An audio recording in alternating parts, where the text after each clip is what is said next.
Mee gaaffii tokko deebisnaa.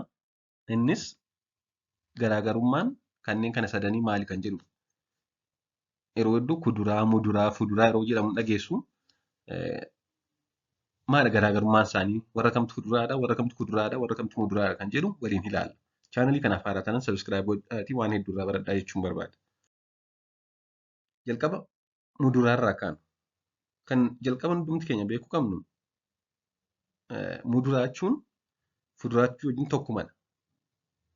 Maqaama tokkodha lamaanuu muduraa fi fuduraan. Lamaan fruits kan jedhu bakka bu'u. Fuduraaleen yookaan muduraaleen mala biqiltoonni daraaraa qaban sanyii isaanii itti babal'isanidha. Sanyii miciree sana eeguu fi akka isaan bakka adda addaatti faca'anii biqilan gargaaruudhaan wal hormaataaf haala mijeessu. Kanaaf fuduraaleen yeroo hedduus biqiltoota firiin isaanii osoo abiddaan hin bilcheessin nyaatamanidha. Fakkeenyaaf warra akka muuzii, burtukaana, maangoo, aappil, loomii, anaanaasii, abukaadoo, paappaayyaa fi kan kana fakkaatan muduraa jedhamu.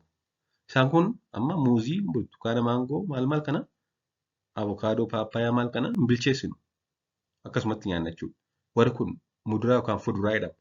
Fruits jedhamu isaan. Ija fireedha isaan kun ijadha. Ija waan mukeeliidha jechuudha.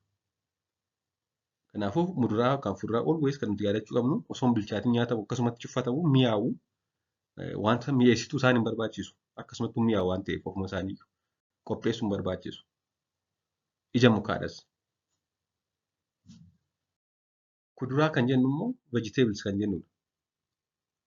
Kuduraa kan vegetables kan jennu kun immoo qaama biqiltuu sanaatu nyaatama malee ija isaanii miti. Yookaan baala isaa nyaatama yookaan hundee isaa hidda isaa nyaatama yookaan daraaraa isaatu nyaatama malee firii hin qaban. Kuduraaleen yeroo hedduu bilcheessineeti kan nuti nyaannu. Warri kuduraa jennu kun yeroo hedduu bilchaachuu barbaada jechuudha. Ofii isaanii mi'aanii garuu waatti dabalamee nyaatamu. Fakkeenyaaf kanneen akka kaarotii. Kaarotiin amma hundee isaadha. Birookooliin amma baaladha. Raafuun baaladha. Baala salaaxaa, qaaraa, hundee diimaa fi kan kana fakkaatan kuduraa jedhamu. Isaan kun yookaan baaladha yookaan hiddadha yookaan daraaraadha malee ija miti. Akkasumattis hin nyaannu. Waa mi'eessinee waa itti daballeetu qopheessinee bilcheessinee nyaanna jechuudha. Kanaaf kuduraan bilcheeffamee nyaatama.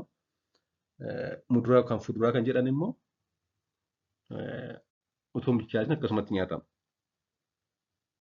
Tokko immoo jiru firii ta'anii yookaan muduraa ta'anii kan bilcheessuu barbaadan. Firiin bilchaachuun barbaadu akkasumaan nyaatamu akkasumatti ofii isaanii mi'aawaa waan ta'aniif waa tokko qopheessuutti makuun barbaachisne irraa. Haa ta'u firii ta'anii immoo akkuma vegetables kan mi'eessanii nyaachuuf bilchaachuu barbaadan jiru. Isaan kun egaa kanneen akka timaatimii, dabaaqula yookaan buqqee qarafaa fa'i. Sababni isaas isaan daraaraa biqilaa irraa argamu sanyii ofiis kennii qabu. Haa ta'u malee yeroo baay'ee nyaata mi'aawoo miti. Kanaaf bilchaatanii wanti mi'eewu itti dabalamee nyaatama. Isaan kun egaa firii ta'anii yookaan muduraa ta'anii amala kuduraa qabu jechuudha. Galatoomaa turtii gaarii.